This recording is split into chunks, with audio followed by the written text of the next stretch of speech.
सभी को नमस्कार। सभी का स्वागत है आज के इस सेशन में।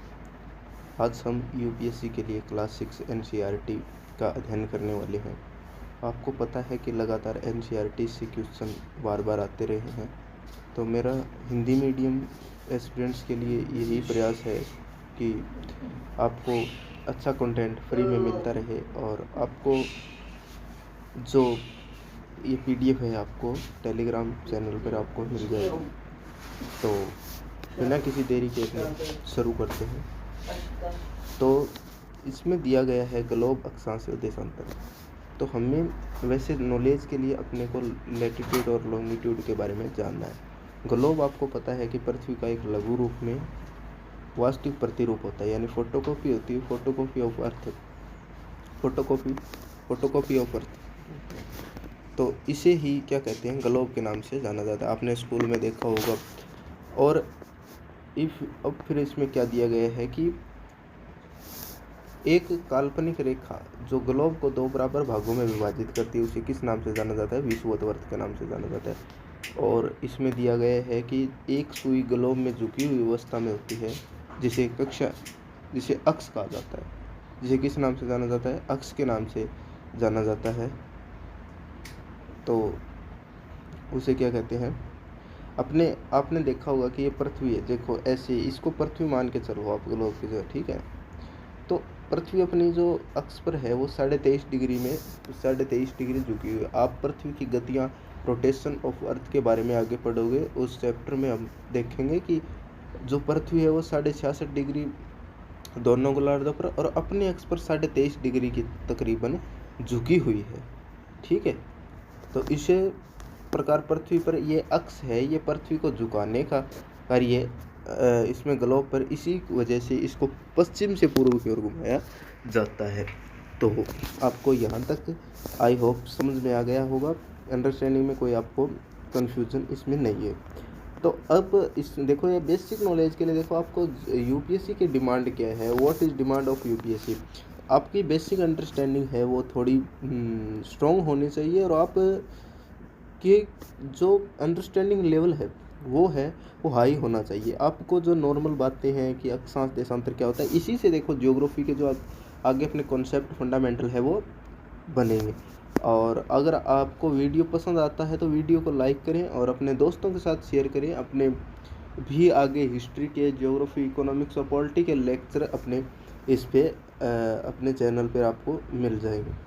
तो आप वीडियो को लाइक करें ताकि हमें मोटिवेशन मिले और चैनल को सब्सक्राइब करें ताकि आपको जो भी नई वीडियो आप तक हम पहुंचाने का प्रयास करेंगे। तो कि पृथ्वी पर एक रेखा जो ग्लोब को 2 बराबर भागों में बांटती है उसे विषुवत के नाम से जाना जाता है। तो इक्वेटर लाइन जिस प्रकार हम बताते हैं कि आप एक देखो प्रैक्टिकल रूप में पढ़ोगे आप कभी नहीं बोलोगे। तो देखो ये एक बॉल है, मान लो आप ये क्रिकेट की गेंद है, इसको अपने 2 भागों में बांट लेते हैं। तो ऊपरी ये जो रेखा है ये क्या कहलाती है? ये विभाजित करने वाली विभाजन रेखा होगी कि नहीं? तो इसमें जो विभाजन रेखा है इसको ही विषुवत के नाम से जाना जाता है। विभाजन किसका करती है? पृथ्वी का विभाजन करती है। कौन से भागों में? उत्तर और दक्षिण भागों में। तो इसे विषुवत या विषुवत अक्षांश रेखा के नाम से भी जानते हैं। तो ये अक्षांश रेखाएं हैं, आप देख पा रहे हैं यहाँ पे जो पृथ्वी पर है ये जो पश्चिम से पूर्व की ओर खींची जाती है। विषुवत 0 डिग्री अक्षांश को प्रदर्शित करती है। इसके उत्तर और दक्षिण की तरफ रेखाएं खींची जाती है। विषुवत पर उष्णकटिबंधीय अक्षांश पाया जाता है। सर्वाधिक गर्मी इसी क्षेत्र में होती है और ध्रुवों पर सर्वाधिक सर्दी होती है। ध्रुवों की तरफ जाने पर अक्षांशों की लंबाई है वो बढ़ती जाती है और विषुवत रेखा पर ये दोनों ध्रुवों पर जाकर ये क्या होती है? समान हो जाती है। तो पृथ्वी के उत्तर में स्थित आधे भाग को उत्तरी गोलार्ध और दक्षिण वाले भाग को दक्षिणी गोलार्ध। तो आपको पता है कि उत्तर में स्थित उत्तरी गोलार्ध होगा। गोलार्ध का मतलब गोले का आधा भाग, तो गोलार्ध और दक्षिणी गोलार्ध कहा जाता है। फिर इसके बाद में आगे बताते हैं कि विषुवत वर्त से, इसमें दिया गया है कि विषुवत वर्त से ध्रुवों तक स्थित सभी समानांतर वर्तों को अक्षांश रेखाएं कहा जाता है। देखो ये विषुवत वर्त है। ये रेखाएं क्या है? समान है। ये रेखाएं क्या है? समान है। विषुवत वर्त से ध्रुवों की तरफ स्थित, ये दक्षिण में भी है ये नीचे तक है। तो इसमें वैसे इसको छोटा दिया गया है। तो ये रेखाएं क्या कहलाती है? देखो समानांतर रेखाएं हैं, पश्चिम से पूर्व की ओर खींची जाएगी, उत्तर और दक्षिण को बताएगी। तो इसको क्या कहते हैं हम? लैटिट्यूड के नाम से या अक्षांशीय रेखाओं के नाम से, लैटिट्यूड लाइन या अक्षांश रेखाओं के नाम से इसको हम जानते हैं। आई होप आपको यहाँ तक समझ में आ गया। अगर आपको नहीं समझ में आया तो आप कमेंट करके पूछ भी सकते हैं। विषुवत वृत्त शून्य अंश अक्षांश को दर्शाती है, क्योंकि विषुवत वृत्त से दोनों तरफ ध्रुवों के बीच की दूरी पृथ्वी के चारों ओर वृत्त का 1/4 भाग है। यानी इसमें इसका माप होगा 360 अंश का 1/4 यानी 90 डिग्री अंश। तो इसको क्या है? 90 डिग्री अंश। इस प्रकार 90 डिग्री अंश उत्तरी अक्षांश उत्तर ध्रुव को दर्शाता है। 90 डिग्री किसको दर्शाता है? उत्तर ध्रुव को दर्शाता है। आपको यहाँ पे देखो वर्त का जो चौथाई, आपको ये पता ही होगा कि वर्त है वो किसको दर्शाता है? फिर वर्त उत्तरी भाग या दक्षिणी भाग को दर्शाएगा।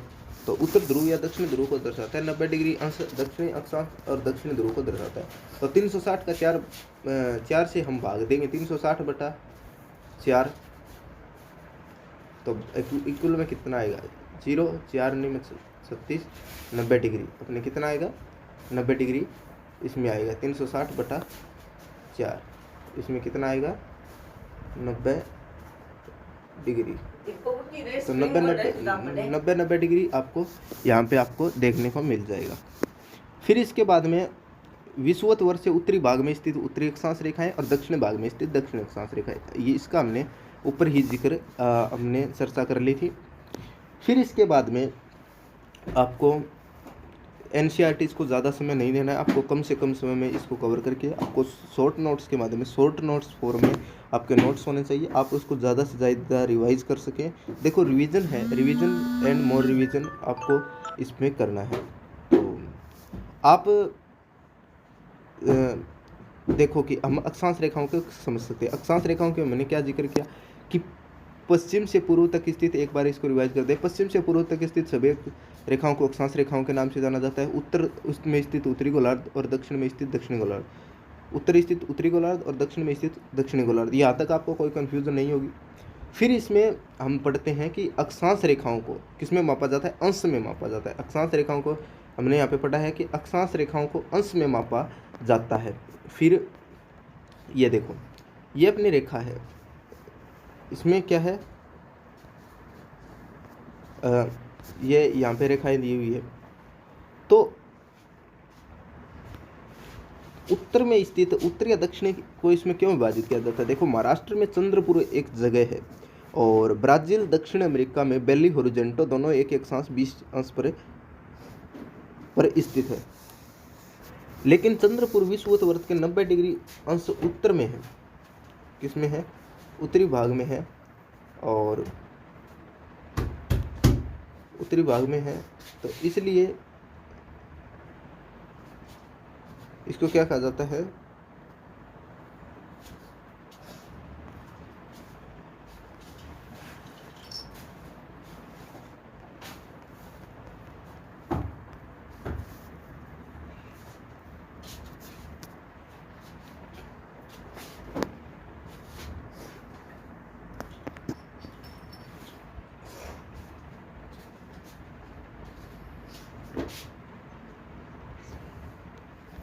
इसको क्रम से हम उत्तर और दक्षिण भाग में विभाजित करते हैं। तो चंद्रपुर 20 डिग्री उत्तरी अक्षांश में है और बेली होरिजेंटो 20 डिग्री दक्षिण अक्षांश में है। तो भारत किस अक्षांश में स्थित है? उत्तरी अक्षांश में स्थित है। तो इसके लिए इसको क्या कहते हैं? उत्तरी अक्षांश के नाम से इसको हम जानते हैं। तो उत्तर ध्रुव, और इसलिए हम इसका किसका प्रयोग करते हैं? उत्तर या दक्षिण रेखाओं का इसमें प्रयोग करते हैं। तो उत्तर में स्थित उत्तर ध्रुववर्त और कर्क रेखा के बीच का भाग उत्तर शीतोष्ण कटिबंध, और विषुवत वर्त और दक्षिण शीतोष्ण कटिबंध के बीच में मकर रेखा स्थित होती है। यानी इसको देखो, ऐसे समझो, महत्वपूर्ण समानांतर रेखाओं के बारे में पढ़ रहे हैं। इस चित्र से आपको जो सारी चीज़ें हैं वो आपको समझ में आ जाएगी। अब यहाँ पे अपने एक चित्र इसको ड्रॉ करते हैं। ये कौन सी रेखा है? विषुवत रेखा है। क्या कौन सी रेखा है? विषुवत रेखा। ये कौन सी रेखा है? कर्क रेखा। और ये मकर रेखा। अब सूरज की जो रोशनी है वो सर्वाधिक कहाँ पे प्राप्त होगी? कहाँ पे प्राप्त होगी? इक्वेटर पर या विषुवत रेखा या भूमध्य रेखा पर। तो इस क्षेत्र में कौन सा कटिबंध होगा? फिर उष्ण कटिबंध होगा। उष्ण का मतलब होता है गर्म। तो ये 0 डिग्री इक्वेटर पर स्थित है, बीचों बीच पृथ्वी के बीचों बीच भाग में होता है। और इसके अलावा विषुवत वर्त पर सर्वाधिक कर्क रेखा और मकर रेखा के बीच का क्षेत्र, जिस पर वर्ष में एक बार सूर्य सिर के ठीक ऊपर होता है और अन्य किसी भी अक्षांश पर सूर्य ठीक सिर के ऊपर नहीं होता है, तो इसी को क्या कहते हैं? हम उष्ण कटिबंध कहते हैं। और ये 0 डिग्री स्थित है। आपको यहाँ तक कोई कन्फ्यूज़न नहीं होगा इसमें। मैं देखो एक बार आपको समझा देता हूँ, एक बार आपको दोबारा, कि ये इक्वेटर है या विषुवत रेखा, भूमध्य रेखा या 0 डिग्री लाइन इसको भी हम बोलते हैं। और ये है कौन सी? कर्क रेखा। और ये कौन सी है? मकर रेखा। तो अब इन दोनों के बीच में स्थित भाग क्या कहलाएगा? विषुवत वर्त। तो सूर्य की किरणें हैं वो क्या पड़ती है? इस पर पड़ती है सीधी। इस पे क्या पड़ती है? सीधी पड़ती है। तो यहाँ पे क्या होगी? सीधी किरणें पड़ेगी। देखो आप एक टॉर्च लेना, टॉर्च आप अगर एक कागज लेना, उस पे आप ऐसे सीधी करके देखना, तो आपको पता चलेगा कि यहाँ पे एक एनसीईआरटी में चित्र भी है, इसको आप देखें समझें।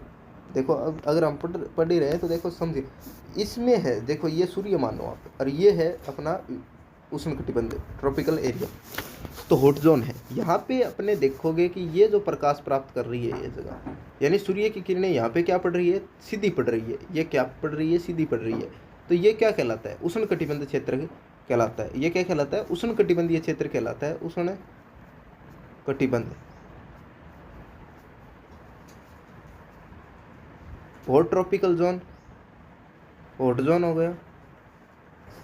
ठीक है, तो इस प्रकार इसमें बताया गया है। और फिर इसमें आगे क्या दिया गया है? महत्वपूर्ण अक्षांश रेखाओं में विषुवत वर्त उत्तर ध्रुव डिग्री 90 डिग्री, आपको पता है 90 डिग्री में उत्तर ध्रुव और दक्षिण में दक्षिण ध्रुव। 4 महत्वपूर्ण अक्षांश रेखाएं। विषुवत रेखा 0 डिग्री है। उत्तरी गोलार्ध में कौन सी रेखा है? कर्क रेखा। आपने यहाँ पे देख लिया, उत्तरी गोलार्ध में कर्क रेखा है और दक्षिणी गोलार्ध में मकर रेखा 23.5 डिग्री दक्षिण में स्थित है। तो 2 रेखाएं आपको क्लियर है। उत्तर में स्थित कर्क रेखा, दक्षिण में स्थित मकर रेखा। फिर विषुवत वर्त के 66.5 डिग्री में उत्तर ध्रुव वर्त। विषुवत वर्त के ये विषुवत वर्त है, यहाँ पे क्या है? 66.5 डिग्री उत्तर में क्या है? उत्तर ध्रुव वर्त। और विषुवत वर्त के दक्षिण में स्थित दक्षिण ध्रुव वर्त। उत्तर में स्थित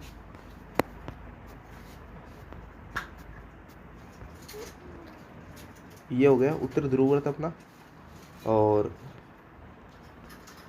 ये हो गया अपना ऊपर उत्तरी ध्रुव वर्त, ये दक्षिण ध्रुव वर्त। तो यहाँ तक आपको क्लियर हो गया होगा। फिर आगे इसमें देखते हैं अपने पृथ्वी के ताप कटिबंध। पृथ्वी के ताप कटिबंध को देखते हैं। हमने पहले अब चर्चा की थी कि कर्क रेखा और मकर रेखा के बीच के सभी अक्षांशों पर सूर्य वर्ष में एक बार दोपहर में सिर के ठीक ऊपर स्थित होता है। तो सबसे अधिक यहाँ पे क्या होती है? ऊष्मा प्राप्त होती है, उसे उष्ण कटिबंध कहा जाता है।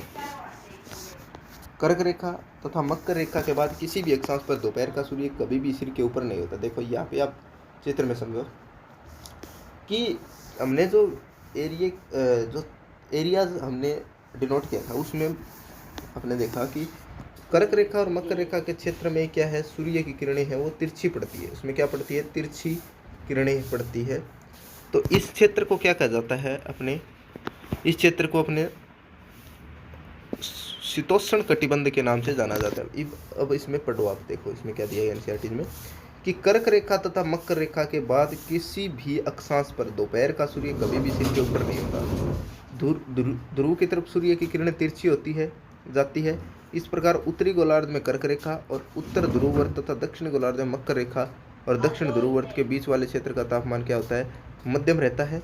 इसलिए इन्हें शीतोष्ण कटिबंध के नाम से जाना जाता है। कर्क रेखा और मकर रेखा के बाद यानी कर्क रेखा तथा मकर रेखा बीच का अक्षांश यानी उष्ण कटिबंध की बात कर रहा है। इससे ऊपर के क्षेत्रों में क्या है, गर्मी कम होती जाती है और सांसों की संख्या बढ़ती जाती है। तो यहाँ पे क्या है, अब भारत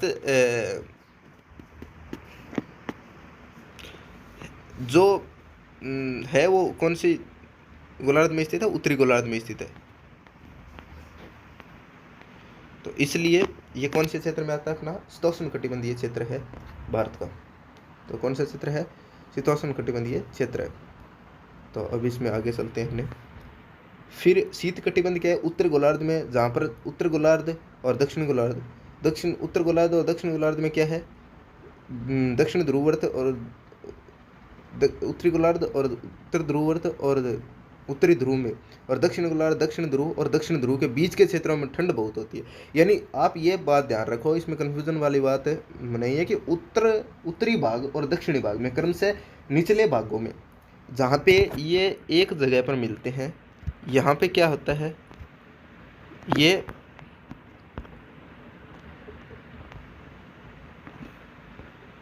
एक जगह मिलते हैं तो इस पे गर्मी है वो है जो बढ़ जाती है, गर्मी कम हो जाती है और यहाँ पे ठंड है वो बढ़ जाती है। शीत ऋतु यहाँ पे लंबी होती है, 6 महीने का दिन और 6 महीने की रात यहाँ पे पाई जाती है।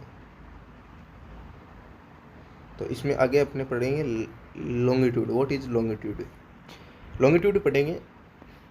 तो हमने देखा कि कर्क रेखा में आपने देखा कि कर्क रेखा में, आप वीडियो को पीछे ले जाके आप देख सकते हैं कि कर्क रेखा में अपने देखा था कि ये जो रेखाएं हैं, ये रेखाएं पश्चिम से पूर्व की ओर खींची गई है। पश्चिम से रेखाएं किस ओर खींची गई है, पश्चिम से पूर्व की तरफ, पूर्व की तरफ खींची गई है। तो इसको क्या कहते हैं, अपने इसको क्या कहते हैं, अक्षांश रेखाएं। और ये रेखाएं उत्तर से दक्षिण की तरफ खींची जाती है। ऐसे मान लो ये एक बॉल है, इस प्रकार ये रेखाएं खींची जाती है। एक कमल के फूलों की भांति इस प्रकार होती है, जिस प्रकार कमल का फूल ऐसे करके कुछ ऐसे होता है, इस प्रकार इस प्रकार इस प्रकार इसमें रेखाएं खींची जाती है। देशांतर, व्हाट इज लॉन्गिट्यूड, किसी स्थान की स्थिति को बताने के लिए उस स्थान के अक्षांश के अतिरिक्त कुछ और जानकारियों की आवश्यकता होती है। तो अक्षांश किसको बताती है, ज्योग्राफिकल कंडीशन को बताती है। देशांतर हमें समय के बारे में बताती है। देशांतर किसको बताती है, समय के बारे में बताती है। आपको ये बात ध्यान में रखनी है। एक तो आप देख सकते हैं कि प्रशांत महासागर में स्थित टोंगा द्वीप, इसमें क्या दिया गया, आप इस पे गौर करना थोड़ा, कि टोंगा द्वीप और हिंद महासागर में स्थित मॉरिशस द्वीप एक अक्षांश 20 डिग्री दक्षिण पर स्थित है।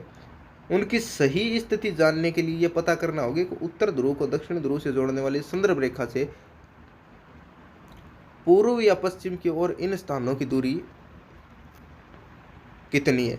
इन संदर्भ रेखाओं को देशांतरीय याम्योत्तर से के नाम से जाना जाता है। कि टोंगा महाद्वीप है, प्रशांत महासागर में स्थित है, और हिंद महासागर में स्थित है मॉरिशस द्वीप। एक ही अक्षांश 20 डिग्री दक्षिण पर स्थित है। उनकी सही स्थिति जानने के लिए उत्तर ध्रुव और दक्षिण ध्रुव से जोड़ने वाली संदर्भ रेखा से पूर्व या पश्चिम की ओर इन स्थानों की दूरी कितनी है, पूर्व या पश्चिम की ओर इन स्थानों की दूरी कितनी है। इन संदर्भ रेखाओं को किस नाम से जाना जाता है, देशांतरीय याम्योत्तर के नाम से जाना जाता है। भाई उत्तर और दक्षिण ध्रुव को जोड़ देगी रेखाएं, लेकिन पूर्व या पश्चिम की ओर इन स्थानों की दूरी कितनी है, पूर्व या पश्चिम की ओर इन स्थानों की दूरी की इन संदर्भ रेखाओं को देशांतरीय याम्योत्तर के नाम से जानते हैं। उनके बीच की दूरी को देशांतर के अंशों में मापा जाता है। प्रत्येक अंश को मिनट में तथा मिनट को सेकंड में विभाजित करते हैं। प्रत्येक अंश को मिनट में तथा मिनट को सेकंड में विभाजित किया जाता है। ये अर्धवर्त हैं तथा उनके बीच की दूरी ध्रुवों की तरफ बढ़ने पर घटती जाती है और ध्रुवों पर शून्य हो जाती है। यहाँ सभी देशांतरीय याम्योत्तर आपस में मिलती है। देखो ये ध्रुव है, यहाँ पे ये हो गया, इस प्रकार रेखाएं हैं, ये ध्रुव है और एक यहाँ पे अपने ध्रुव है, उत्तर ध्रुव,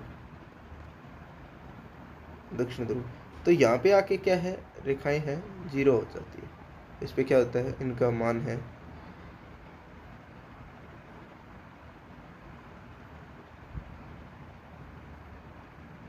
कम हो जाता है। तो हमने यहाँ पे इसको पढ़ा है। फिर इसके बाद में क्या कहा गया है कि अक्षांश समानांतर रेखाओं से भिन्न सभी देशांतरी याम्योत्तरों की लंबाई समान होती है। इन सभी देशांतरी याम्योत्तर है, इनकी लंबाई है, वो लंबाई देखो आप, ये है, ये देशांतर है, ये देशांतर है, ये देशांतर, इनकी लंबाई क्या होती है, एक दूसरे के समान होती है। तो सिर्फ इन्हें सिर्फ इसलिए इन्हें सिर्फ मुख्य संख्याओं में व्यक्त करना कठिन था। तब सभी देशों ने निश्चय किया कि ग्रीनविच, जहाँ ब्रिटिश राज के वेधशाला स्थित है, ब्रिटिश राज की वेधशाला आपको प्रीलिम्स में या स्टेट पीसीएस में क्वेश्चन देखने को मिला, ब्रिटिश राज की वेधशाला ग्रीनविच कहाँ पे स्थित है, ब्रिटिश राज की वेधशाला स्थित है। इससे गुजरने वाली याम्योत्तर से पूर्व और पश्चिम की ओर गिनती शुरू की जाए, पूर्व और पश्चिम की तरफ गिनती शुरू की जाए। ये देखो, इस याम्योत्तर को प्रमुख याम्योत्तर के नाम से जाना जाता है। जो ग्रीनविच के मध्य से होकर गुजरती है उसको पश्चिम यानी प्रमुख याम्योत्तर के नाम से जाना जाता है। जिस प्रकार विषुवत को बीच में से गुजरने पर पृथ्वी के पश्चिम से पूर्व की ओर वो रेखाएं खींची जाती है और ये उत्तर से दक्षिण की ओर रेखाएं खींची जाती है, पश्चिम और पूर्व का यह मान बताती है। और इन पश्चिम से पूर्व को बताने वाले देशांतरी याम्योत्तर रेखा के नाम से जानते हैं इसको। इसका मान कितना है, 0 डिग्री।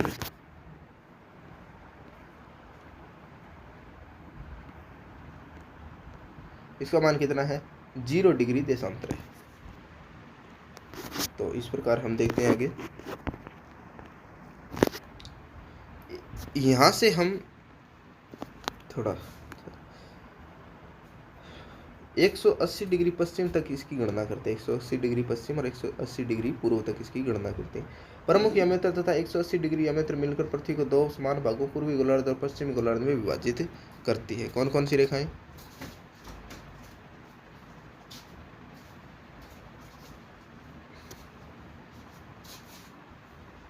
प्रमुख याम्योत्तर और 180 डिग्री याम्योत्तर आप यहाँ पे देख सकते हैं।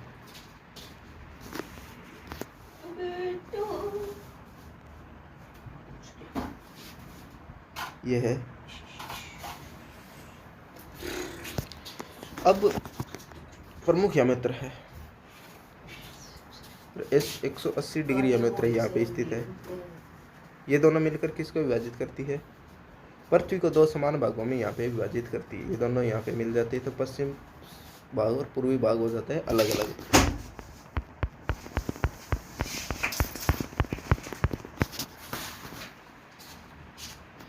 तो इस पृथ्वी को 2 समान भाग, पूर्व गोलार्ध और पश्चिम गोलार्ध में विभाजित करती है। इसलिए किसी स्थान के देशांतर के आगे पूर्व के लिए अक्सर पूर्व तथा पश्चिम के लिए अक्सर पश्चिम का उपयोग करते हैं। यह जानना रोचक होगा कि 180 डिग्री पूर्व और 180 डिग्री पश्चिम याम्योत्तर एक ही रेखा पर स्थित है। 180 डिग्री पूर्व और 180 डिग्री पश्चिम एक रेखा पर स्थित है, क्योंकि आपने पढ़ा था पीछे कि ये रेखाएं एक दूसरे के समानांतर होती है। ये पूर्व और पश्चिम है, ये रेखाएं एक ही। देखो 10 अंश जल मार्ग है वो स्थित है भारत में, जो विभाजित करता है दक्षिण भाग में स्थित है। तो इस प्रकार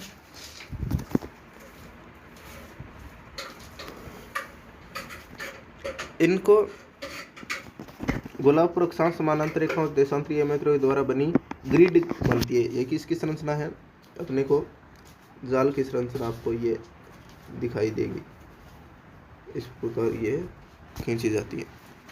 तो इस प्रकार समानांतर रेखा और देशांतरी याम्योत्तरों द्वारा बनी ग्रिड को देखो। अगर आपको किसी स्थान के अक्षांश या देशांतर की सही जानकारी है तो ग्लोब पर आप उस स्थान का आसानी से पता लगा सकते हैं। और भारत की जो अक्षांशीय स्थिति है इसमें आगे ज़्यादा वो नहीं है। 68 डिग्री 7 मिनट से लेकर 97 डिग्री 25 मिनट तक आपको ये भारत की स्थिति, 97 डिग्री 25 मिनट भारत की स्थिति क्या है, 68 डिग्री 7 मिनट से 97 डिग्री 25 मिनट पूर्वी देशांतर, 97 डिग्री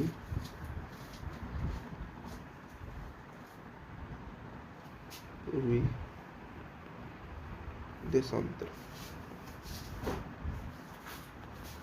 आपको ये ध्यान में रखनी है। इस प्रकार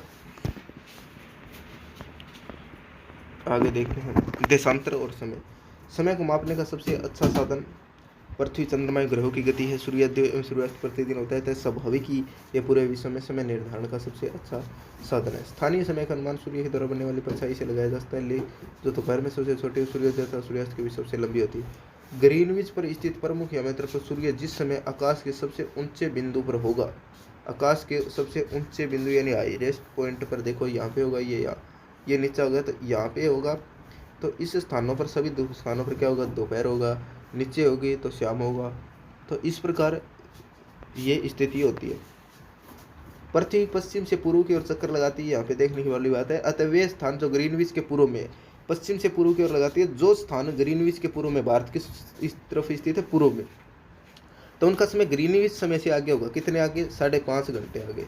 कितने घंटे आगे? 5.5 घंटे आगे। तो ग्रीनविच रेखा से भारत का समय 5.5 घंटे आगे है। अगर 12 बजे तो यहाँ पे 7:30 बजते हैं, या देखेंगे हम, तो होगा तथा पश्चिम में उनका समय होगा। निम्नलिखित विधि से ज्ञात की जाती है। पृथ्वी लगभग 24 घंटे में अपने अक्ष पर 360 डिग्री घूमती है। 1 घंटे में 15 मिनट और 4 मिनट में 1 डिग्री घूमती है। 1 मिनट में 15 मिनट यानी 24 घंटे में 360, 24 बटा अपने 360 करते हैं तो 15 मिनट, 15 × 24 360, तो 4 मिनट में 1 डिग्री घूमती है। इस प्रकार जब ग्रीनविच में दोपहर के 12 बजते हैं, तब ग्रीनविच से 15 मिनट पूर्व में समय होगा 15 गुना, अर्थात ग्रीनविच के समय से 1 घंटा आगे था, तो दोपहर का 1 बजा होगा। यानी देख, अब क्रिकेट मैच देखते हैं हम कई बार, तो उस प्रकार अब 1 घंटा 15 मिनट से 1 घंटा आगे था, तो दोपहर का 1 बजा होगा। लेकिन ग्रीनविच से 15 डिग्री पश्चिम का समय ग्रीनविच समय से 1 घंटा पीछे होगा, यानी वह सुबह के 11 बजे होंगे। पश्चिम के देशों में पीछे होगा, उत्तर यानी यह पश्चिम वाला है, ये जो पूर्व वाले भाग है ये आगे होंगे, इसमें भारत भी आता है, और ये हो गए पश्चिमी। सॉरी, इसमें 7 नहीं बजेंगे, उसमें 12 बजते हैं, तो वहाँ पे क्या बजते हैं अपने 1 बजता है, तो पश्चिम वाला भाग है, इसमें 1 बजेंगे। तो 180 डिग्री पर मध्य रात्रि होगी और ग्रीनविच पर दोपहर के 12 बजे होंगे। किसी स्थान पर सूर्य आकाश में अपने उच्चतम बिंदु पर होता है कि दोपहर में उस समय घड़ी में दिन के 12 बजे, इस प्रकार घड़ी द्वारा दिखाएगा, इसमें उस स्थान का स्थानीय समय होगा। आप देख सकते हैं कि देशांतरी यामेत्र पर सभी स्थानों का स्थानीय समय समान है। स्थानीय समय क्या है? समान होता है। तो अलग अलग यामेत्र पर स्थित स्थानीय समय मंत्र होता है। उदाहरण के लिए भूत यामेत्र के लिए गुजरने वाले रेलगाड़ियों की समय सारणी तैयार करना कठिन होगा। भारत में गुजरात के द्वारका तथा असम के डिब्रूगढ़ के स्थानीय समय में लगभग 1 घंटा 45 मिनट का अंतर होगा। इसलिए आवश्यक है कि देश के मध्य भाग किसी यामेत्र के स्थानीय किसी देश का मानक समय माना जाए। इस प्रकार भारत का मानक समय है 82.5 डिग्री, मानक यामेत्र 82.5 डिग्री, 82 डिग्री 30 मिनट को पूर्व को मानक यामेत्र माना गया। 82 डिग्री 30 मिनट, ये इम्पोर्टेंट आपको, ये देखो, ये इसको हाईलाइट कर देते हैं, ये इम्पोर्टेंट आपके लिए। भारत का मानक समय क्या माना गया है? पूरे देश का मानक समय इसको माना जाता है। इसमें दिया गया है कि भारत और इंग्लैंड के बीच क्रिकेट मैच में लंदन में 2 बजे अपराह्न के शुरू होगा, तो मैच के यानी मैच शाम के 7:30 बजे शुरू होगा, देर रात्रि में समाप्त होगा। क्या आप जानते हैं भारतीय इसमें के अंतर कितना है? यानी भारत ग्रीनविच के पूर्व 82.5 डिग्री, हमने पीछे बात की 7:30 बजे होंगे, तो 5 घंटा 30 मिनट आगे ग्रीनविच से 5 घंटे 30 मिनट आगे है। और यहाँ पे क्या दिया गया है, यानी ग्रीनविच के समय से और ग्रीनविच के पूर्व में स्थित होने के कारण यहाँ पे क्या होंगे, 5 बजे होंगे। तो इस प्रकार ये अपना चैप्टर खत्म होता है। और रूस के लिए 11 मानक समय को अपनाया गया है। पृथ्वी को 1 घंटे वाले 24 समय क्षेत्र बांटे गए। इस प्रदेश से तो 35 यानी 24 समय क्षेत्र है, तो 15 डिग्री एक साथ 15 से 1/4 15 को 24 से गुणा 360 डिग्री। तो इस प्रकार क्षेत्र को गिरता है। अगर आपको देखो वीडियो पसंद आए तो वीडियो को लाइक और चैनल को सब्सक्राइब करें। और इसमें दिया गया है अपने प्रश्न देखिए, प्रमुख यामेत्र का मान कितना है? तो प्रमुख यामेत्र का मान कितना है? 0 डिग्री। आपको एक बात ध्यान रखने की, चैप्टर पढ़ने के बाद आपको इस प्रश्नों को देखना है। इससे भी क्वेश्चन कई बार पूछे, शीत कटिबंध किसके नज़दीक पाया जाता है? ध्रुवों के नज़दीक पाया जाता है। देशांतरों की कुल संख्या कितनी है? देशांतरों की कुल संख्या 360 है। दक्षिण ध्रुव पर से स्थित है। उत्तरी दक्षिण ध्रुव स्थित, दक्षिण है तो दक्षिण गोलार्ध में स्थित है। तो ग्रिड किसका जाल है?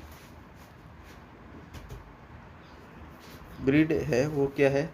अक्षांश और समानांतरिका। मकर रेखा कहाँ स्थित है? दक्षिण गोलार्ध में स्थित है। भारत का मान्य यमोत्तर 82 डिग्री 30 मिनट 0 डिग्री यमोत्तर को देशांतरीय यमोत्तर के नाम से जाना जाता है। देशांतरों के बीच की दूरी क्या कहलाती है? देशांतरों के बीच की दूरी किस तरफ घटती जाती है? ध्रुवों की तरफ। उत्तर ध्रुववर्त किस स्थिति में? उत्तरी गोलार्ध में स्थित है। तो इस प्रकार तो अपना चैप्टर पूरा हुआ। मिलते हैं नेक्स्ट वीडियो में। और आप चैनल को प्लीज़ ज़्यादा से ज़्यादा वीडियो को शेयर और चैनल को सब्सक्राइब ज़रूर करें अगर आपको वीडियो पसंद आया तो। थैंक्स।